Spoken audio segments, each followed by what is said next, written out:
Hello student, तो कैसे हो आप सभी। उम्मीद करता हूँ आप सभी बहुत ही अच्छे होंगे। तो आज का ये वीडियो आप सभी के लिए बहुत ही ज़्यादा इंपॉर्टेंट है, क्योंकि आज के इस वीडियो में हम पढ़ने वाले हैं क्लास 10th केमिस्ट्री। और केमिस्ट्री का हम दूसरा चैप्टर पढ़ रहे थे, जो है अम्ल, क्षारक एवं लवण। इस चैप्टर का लगभग ये चौथा वीडियो है और हम एक मोस्ट इंपॉर्टेंट टॉपिक पर डिस्कस करेंगे, जो है धावन सोडा और दूसरा है बेकिंग सोडा। तो धावन सोडा, बेकिंग सोडा क्या होते हैं, इनका बनाने की विधि क्या होता है, इनका गुण क्या होता है, इनका उपयोग क्या होता है, पूरी तरीके से डिटेल में हम एक्सप्लेन करने वाले हैं। तो ये सभी टॉपिक आपके बोर्ड एग्जाम के लिए वेरी इंपॉर्टेंट है। चलिए हम स्टार्ट करते हैं और समझते हैं जी, ठीक है ना। चलिए सबसे पहले मैं वीडियो स्टार्ट करूंगा। सबसे पहले धावन सोडा, जिसे हम धोने के सोडा या वॉशिंग सोडा के नाम से भी हम जानते हैं। तो ये क्या होते हैं, इस पर हम डिस्कस करेंगे। बट इससे पहले मैं बता दूं कि देखिए, लगभग आपका 1 वीक से आपकी जो क्लासेज है ना, वो नहीं चल पा रही थी किसी रीजन की वजह से। बट फिर भी मैं कहूँगा कि जितने भी स्टूडेंट हम पे भरोसा किए हुए हैं, मैं आपकी भरोसा को मैं दिल से कह रहा हूँ ना, आपने विश्वास किया है, उस विश्वास को हम टूटने नहीं देंगे। आपकी कंसिस्टेंट अब स्टडी कराई जाएगी। और सबसे इम्पॉर्टेंट बात है ना कि पूरी तरीके से अच्छे से हम आपकी फिजिक्स केमिस्ट्री जो है ना, उसकी तैयारी हम इस चैनल पे आपको कराएंगे। आप परेशान नहीं होंगे, ठीक है ना। चलिए, तो यहाँ पे हम बताते, सबसे पहले आता है निर्माण की विधि। भैया कैसे हम धावन सोडा है, धोने का सोडा है या वॉशिंग सोडा है, इसका हम उपयोग कैसे करते हैं, मतलब इसका निर्माण कैसे करते हैं, इसको कैसे हम बनाते हैं, ठीक है। तो देखिए निर्माण की विधि में क्या लिखेंगे। सबसे पहली बात, एक और चीज हम इसके पहले जान लेते हैं, धावन सोडा का रासायनिक सूत्र। मतलब धावन सोडा है ना, इसका रासायनिक सूत्र क्या होता है। तो धावन सोडा का रासायनिक सूत्र क्या होता है, तो याद रखेंगे Na2CO3 × 10H2O होता है। ये आप याद रखेंगे। धावन सोडा का फॉर्मूला होता है, सूत्र होता है, रासायनिक सूत्र जो है Na2CO3 × 10H2O होता है। अब हम इसको कैसे बनाते हैं ये समझिएगा। सबसे पहले निर्माण की विधि में हमने लिखा है कि जब सोडियम कार्बोनेट के क्रिस्टल को जल से क्रिया कराया जाता है तो धावन सोडा का निर्माण होता है, ठीक है ना। तो मतलब यहाँ पे हमसे ये कहा गया कि हम क्या करते हैं, हम यहाँ पे क्या करते हैं, हम यहाँ पे ले लेते हैं। सबसे पहले देखिए एग्जांपल से हम समझा रहे हैं। सबसे पहले हम क्या लेते हैं, सोडियम कार्बोनेट को ले लेते हैं। सोडियम कार्बोनेट का सूत्र होता है Na2CO3। सोडियम कार्बोनेट ले लिया। अब इसके क्रिस्टल को जल से क्रिया कराएंगे, तो हम जल की 10 मात्रा ले लेते हैं और जल के 10 मात्रा से हम इसकी क्रिया करा देते हैं। जैसे ही हमने सोडियम कार्बोनेट को लिया और जल की 10 मात्रा से हमने क्रिया कराया ना, तो यहाँ पे हमारा क्या बन जाता है, Na2CO3 × 10H2O का निर्माण होता है। मतलब ये क्या है, सोडियम जो क्या है हमारा धावन सोडा है, ठीक है ना। धावन सोडा है, ये जल है, और ये हमारा क्या है, सोडियम कार्बोनेट है,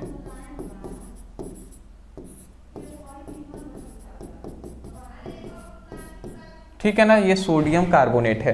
तो मैं आशा करता हूं समझ के होंगे, सोडियम कार्बोनेट के जल से क्रिया हम कराते हैं तो धावन सोडा का निर्माण होता है। इतनी बात आपको समझ में आ गया होगा। सोडियम जो सोडियम कार्बोनेट है ना, ठीक है ना, इस सोडियम कार्बोनेट के साथ ये 10 जल के अणु जुड़ गया है, धावन सोडा का निर्माण हो गया है। इसमें कुछ समझाने वाला तो है नहीं दोस्त, मैं आशा करता हूँ समझ के होंगे। अगला आता है भौतिक गुण। इसका गुण क्या होता है जी, धावन सोडा का गुण क्या होता है, इसका मतलब प्रॉपर्टीज क्या है। तो सबसे पहली बात, यह सफेद रंग का क्रिस्टल ठोस होता है। ये सफेद रंग का क्या होता है, क्रिस्टल ठोस होता है। जैसे कि सर्फ आपने देखा होगा, जो हम क्या करते हैं, कपड़े को धोते हैं, तो वो सफेद रंग का ही होता है ना।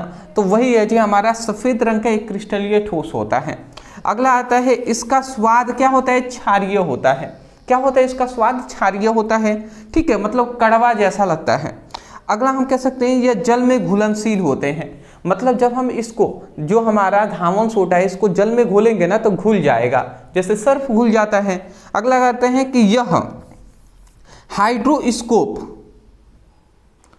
यह हाइड्रोस्कोप नमी सोखने वाला होता है। मतलब ये हाइड्रोस्कोप होता है, हाइड्रोस्कोप का मतलब नमी सोखने वाला होता है, नमी को जो है ना उसको सोख लेगा, एब्जॉर्ब कर लेगा। अंतिम हमारा आता है यह 10 जल के अणु के साथ होता है। तो देख रहे हैं ना यहाँ पे Na2CO3 इंटू 10H2O है, तो यहाँ पे देखिए धावन सोडा ये टोटल है, इसमें देखिए 10 जल के अणु हैं कि नहीं है, तो यही कहा जा रहा है कि ये 10 जल के अणु के साथ ही होता है कौन, धावन सोडा या धोने का सोडा या वॉशिंग सोडा। ठीक है, इसको कपड़े धोने में भी इसका उपयोग होता है।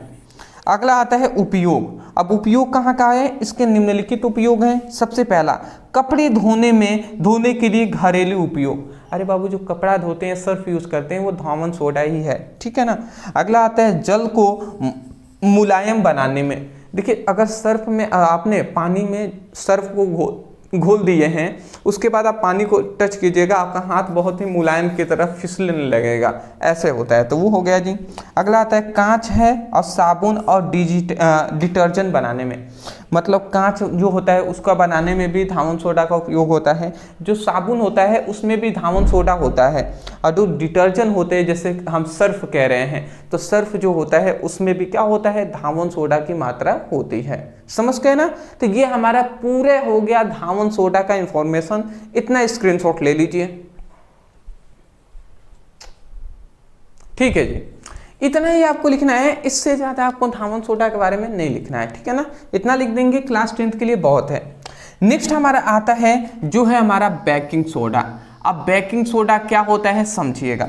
देखिए बेकिंग सोडा जिसे हम खाने के सोडा के नाम से भी जानते हैं, ठीक है ना। देखिए ये लिखा गया है, बेकिंग सोडा एक सफ़ेद क्रिस्टल ठोस होता है। सबसे पहली बात, एक सफ़ेद क्रिस्टल ठोस होता है, ठीक है ना, जो हल्का क्षारीय होता है। जो हल्का क्षारीय होगा, ज़्यादा क्षारीय, ज़्यादा कड़वा नहीं लगेगा, हल्का सा क्षारीय होगा। इसे खाने का सोडा, देखिए इसे खाने के सोडा या खाने पकाने में उपयोग होने वाला सोडा भी कहते हैं। मतलब इसे खाने का सोडा या खाना बनाने में उपयोग किए जाने वाले सोडा भी कहते हैं, ठीक है ना। अगला कह रहे हैं ये गर्म करने या अम्ल के संपर्क में आने पर कार्बन डाइऑक्साइड गैस उत्सर्जित करता है। मतलब जब ना ये हमारा जो बेकिंग सोडा है, ये जब हम इसको गर्म करेंगे या अम्ल के संपर्क में लाएंगे ना, तो ये क्या होगा, कार्बन डाइऑक्साइड गैस को उत्सर्जित करेगा, मतलब निकालता है, ठीक है ना। जिससे बेकिंग में यह पदार्थों को फुलाने में मदद करता है। जिससे क्या करता है, जिससे ये पदार्थों को क्या कर देता है, फुला देता है। जैसे कि जब आपके घर मान लेते हैं, जो हम कह सकते हैं, जैसे कि मान लेते हैं कि मीठी रोटी अगर बनानी होगी आपके घर पर, ठीक है ना, तो ऐसे अगर मीठी रोटी बनानी होती है तो जब आपकी मम्मी है, जो अम्मी हैं, वो जब क्या करती है, आटे को लेकर और चीनी उसमें मिलाकर, सोडा मिलाकर उसको गूंथती हैं। तो जब गूंथेंगी ना तो देखेंगे तो उसमें थोड़ी सी मात्रा सोडा वाइट कलर का ही होता है, सफ़ेद का, तो उसमें डाला जाता है। जिससे क्या होगा, आटा ज़्यादा मुलायम हो जाएगा। अब मुलायम होगा तो उसमें क्या होगा, जब आटे को गूंथा जाएगा ना तो उसमें से कार्बन डाइऑक्साइड निकलेगा। कार्बन डाइऑक्साइड, सोडा हम मिला देंगे बेकिंग सोडा तो कार्बन डाइऑक्साइड निकलेगा। जिससे क्या होगा, वो पदार्थ क्या होगा, फूलने लगेगा। जिससे कि जो क्या होता है, मीठी रोटी होती है वो अच्छे तरीके से फूलेगी जी। इसीलिए जैसे कि मान लेते हैं चना है, तो चना को जब हम भिगोते हैं बहुत ज़्यादा मात्रा में, शादी विवाह के लिए चना को भिगोते हैं, ठीक है ना, तो उसमें क्या करते हैं, बेकिंग सोडा भी थोड़ी सी डाल देते हैं। जिससे क्या होगा कि वो जल्द से जल्द फूल जाएगा। या हम क्या करते हैं, मान लेते हैं हमें छोले टाइप का छोला हमें बनाना है, तो छोले के लिए हम जो चना का यूज़ करते हैं, उस चना को हम क्या करते हैं, पहले उसको बॉयल करते हैं। तो बॉयल करेंगे ना तो उसमें बॉयल करते समय उसमें थोड़ी सी मात्रा सोडा को भी डाल देंगे, मतलब बेकिंग सोडा को भी डालेंगे। जिससे क्या होगा, जब हम गर्म करेंगे, देखिए गर्म करने पर, जब हम गर्म करेंगे ना तो गर्म करने पर क्या होता है, कार्बन डाइऑक्साइड गैस उत्सर्जित करेगा। जब कार्बन डाइऑक्साइड गैस उत्सर्जित होगा तो वो पदार्थ फूलने लगेगा, और जैसे ही फूलेगा तो वो चना अच्छे तरीके से बॉयल हो जाएगा। तो इसलिए जी बहुत सारे हमने दैनिक जीवन में एग्जाम्पल आपको बता दिया। मैं आशा करता हूँ आप समझ गए होंगे, ठीक है ना। चलिए, तो ये हमारा हो गया सबसे पहले बेकिंग सोडा क्या होता है। अब हम जानेंगे कि बेकिंग सोडा या खाने की सोडा बनाने की विधि। अब बेकिंग सोडा को या खाने बनाने की जो सोडा है उसको हम कैसे इसका उपयोग करते हैं जी, ये हम जान लेते हैं। ठीक है ना, ये हम जान लेते हैं जी। तो देखिए सबसे पहली बात मैं आपको बता दूं बेकिंग सोडा का सूत्र क्या होता है। तो बेकिंग सोडा का फॉर्मूला आप याद रखेंगे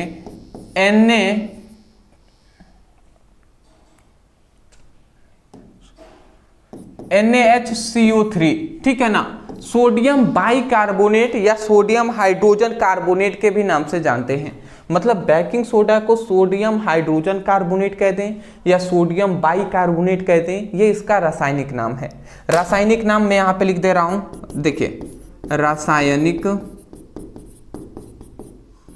नाम, रासायनिक नाम में क्या लिखेंगे, सोडियम बाइकार्बोनेट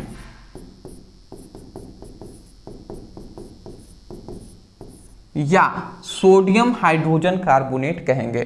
ठीक है ना, इसका अणु भार याद रखेंगे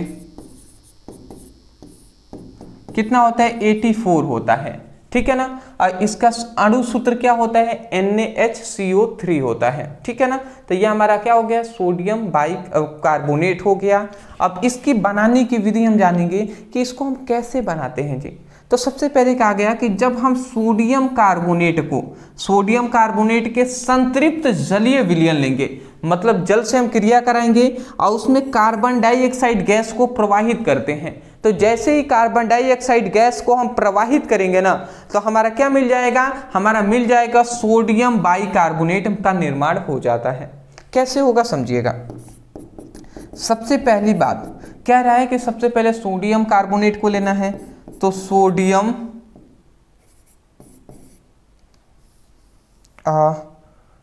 कार्बोनेट लेना है ना, तो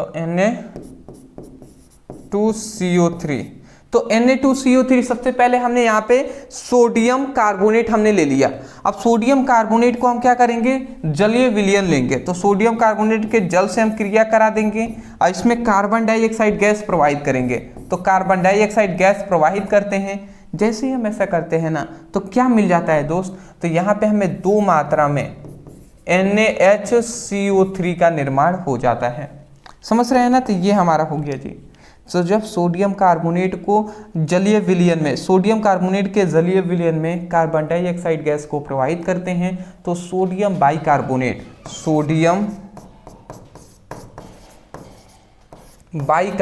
का निर्माण होता है। बाइकार्बोनेट का निर्माण होता है, सोडियम बाइकार्बोनेट का निर्माण होता है। यहाँ पे ये क्या है, सोडियम कार्बोनेट है।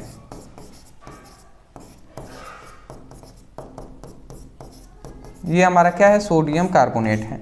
तो मैं आशा करता हूँ कि इतनी बात आपको समझ में आ गई होंगी। तो ये हमारा है जी, आप देख सकते हैं सब समीकरण संतुलित है। 2 सोडियम है, यहाँ पे भी 2 सोडियम है। यहाँ पे देखेंगे कार्बन 1 और 1, 2 कार्बन है इधर, तो इधर भी देखेंगे 2 एकम में 2, मतलब 2 कार्बन इधर भी है। फिर से यहाँ पे हाइड्रोजन भी देखेंगे, तो इधर 2 मात्रा में हाइड्रोजन है, इधर भी देखेंगे 2 ही मात्रा में हाइड्रोजन है। इधर ऑक्सीजन 3 दूना 6 ऑक्सीजन है, तो 2 1 3 और 3 6 ऑक्सीजन इधर भी है। समीकरण पूरी तरीके से संतुलित है जी। तो ये होगा, सबसे पहले हमने बेकिंग सोडा जाना, फिर से बेकिंग सोडा बनाने की विधि जान लिए। स्क्रीनशॉट आप ले लें। अब हम जान लेते हैं कि इसका भौतिक गुण क्या होता है, मतलब इसकी भौतिक गुण क्या होता है, इसको हम समझ लेते हैं। देखिए भौतिक गुण का मैं सबसे पहले हम देखेंगे कि यह सफ़ेद रंग का क्रिस्टल ठोस होता है। आप अपनी अम्मी को भी कहिएगा, मम्मी को भी, कि मम्मी सोडा दिखाइए, ठीक है ना, जो खाने में पड़ता है, तो वो आपकी जो मम्मी होंगे ना, वो आपको दिखाएंगी सोडा, कि सोडा कैसे होता है जी। वाइट कलर का ही होगा और बहुत ही महीन टाइप का, पाउडर टाइप का होगा। अगला होता है यह सफ़ेद, ठीक है ना, ये स्वाद क्षारीय व थोड़ा खारापन के लिए, मतलब खारापन लिया होता है, मतलब इसका स्वाद थोड़ा सा क्षारीय होगा या खारापन जैसा होगा, ठीक है ना। अगला आता है जल में विलय होते हैं, जल में घुलेंगे घुल जाएगा। इनका पीएच मान हल्का क्षारीय होता है, लगभग 8.7 होता है, ठीक है ना, लगभग 8.7 होता है, ये आपको याद रखना पड़ेगा जी, ठीक है ना। ठीक है, इतना याद रखेंगे। अगला आता है रासायनिक गुण।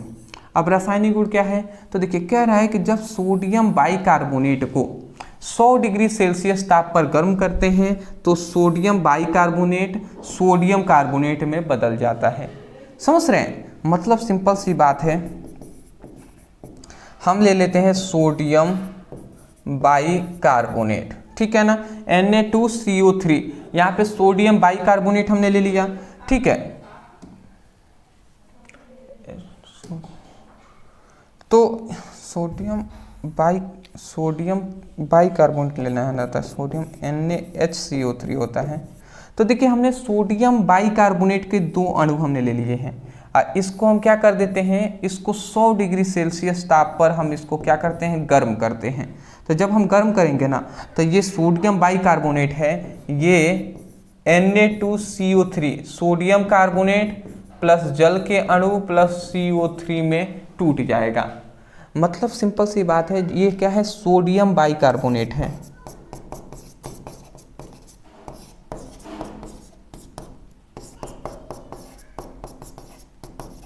ये सोडियम बाइकार्बोनेट है और ये क्या है, हमारा सोडियम कार्बोनेट है।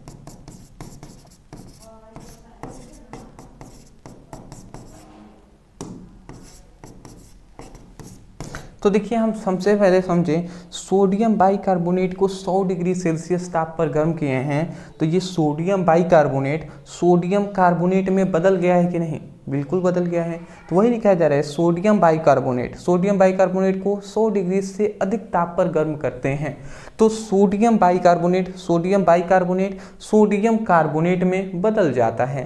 तो मैं आशा करता हूँ कि आपको समझ में आ गया होगा कि ये इसका रासायनिक गुण है, ठीक है। चलिए इसका उपयोग हम देख लेते हैं। तो देखिए इसका उपयोग मोस्टली हमने इस प्रकार लिखा हुआ है। सबसे पहला उपयोग में देख लीजिए, सबसे पहले खाने बनाने में किया जाता है। कैसे जी, तो देखिए बेकिंग में यह जो खमीर के रूप में उपयोग होता है, मतलब केक बनाने में, समझिएगा एग्जाम्पल समझ लीजिए, जैसे केक बनाने में, ब्रेड बनाने में आदि को फुलाने में किया जाता है। केक जो होता है उसको फुलाएंगे, ब्रेड बनाएंगे उसको फुलाएंगे, तो इसमें उपयोग होता है। तो अगला आता है एंटाइसिड के रूप में। अब ये क्या होता है, तो अम्लता व पेट की जलन के इलाज में किया जाता है। अरे भैया गैस बन जाएगा ना, तो उसमें भी इसका उपयोग होता है। अगला आता है हमारा कि सफाई में, सफाई मतलब घरेलू सफाई में भी, दाग हटाने में, और क्या होता है, दुर्गंध दूर करने में भी इसका उपयोग होता है। जैसे देखिए घरेलू सफाई में, दाग हटाने में, अगर मान लेते हैं किसी का दांत है वो थोड़ा सा क्या हो गया है, खराब हो गया है, या मैं ये कह सकता हूँ कि दांत वो उसका पीला है उनका है, तो उसके लिए सफाई करने के लिए ना हम नींबू के साथ साथ नींबू लेते हैं, उसमें थोड़ी सी मात्रा में, और भी बहुत सारी चीज़ों, बट नींबू के साथ साथ हम थोड़ी सी मात्रा में सोडा का इस्तेमाल करते हैं, क्योंकि सोडा दाग को हटाता है। अगला आता है कीट निरोधक, ठीक है ना, कीट निरोधक के रूप में। तो यहाँ पे कह रहे हैं फंगल संक्रमण या कीटों को बचाव के लिए किया जाता है। अगला आता है हमारा दंत मंजन में, कहे ना, दंत मंजन में भी किया जाता है, दांत की सफाई में, दांत चिकनाने व दुर्गंध हटाने में भी इसका उपयोग होता है, कि दांत अच्छे से अच्छे चिकना हो, चमके, और इसका दुर्गंध भी हटे। इसके लिए हम किसका, सोडा का इस्तेमाल करते हैं, बेकिंग सोडा का। बट याद रखेंगे बहुत ही कम मात्रा में इस्तेमाल हम करते हैं, क्योंकि ज़्यादा मात्रा में इस्तेमाल करेंगे ना तो हानिकारक हो जाएगी हमारे लिए। तो मैं आशा करता हूं कि ये जो 2 टॉपिक हमने आज के इस वीडियो में स्टडी कराया है वो आपको अच्छे तरीके से समझ में आए होंगे। अदरवाइज वीडियो पसंद आया तो वीडियो को लाइक करने के साथ साथ चैनल पर नए होंगे चैनल को जरूर सब्सक्राइब कीजिएगा। डिस्क्रिप्शन बॉक्स में फिजिक्स की, केमिस्ट्री का लिंक है, आप जाइए उस पर क्लिक करके बेसिक से कंसिस्टेंटली आप पढ़ाई अपनी कीजिए। अगर आप क्लास 10th के स्टूडेंट हैं तो मैं आपको बता दूँ, क्लास 10th का पूरी, मैं आपको बता दूं, क्लास 10th की पूरी आपकी फिजिक्स की और प्लस केमिस्ट्री का कंप्लीट हम नोट्स दे रहे हैं ओनली 99 रुपए में। तो नोट्स लेने के लिए नीचे आपको व्हाट्सएप नंबर दिखाई दे रहा है, इस PDF नोट्स को आप ले सकते हैं। प्रत्येक स्टूडेंट आप क्या कहेंगे, आप कहेंगे इस व्हाट्सएप नंबर पे मैसेज करके कि सर हमें क्लास 10th की फिजिक्स केमिस्ट्री का नोट्स चाहिए। तो वहाँ पे आपको स्कैनर दिया जाएगा, पेमेंट कर दीजिएगा। पेमेंट करने के बाद व्हाट्सएप पर ही PDF जो नोट्स है फिजिक्स केमिस्ट्री का वो आपको सेंड कर दिए जाएंगे, ठीक है ना। मैं आपको बता दूं कि देखिए बायोलॉजी में नहीं पढ़ाता हूँ तो इसलिए बायोलॉजी नहीं मिलेगा, फिजिक्स केमिस्ट्री आपको कंप्लीट नोट्स मिल जाएंगे। Thank you so much for watching this video. Thank you.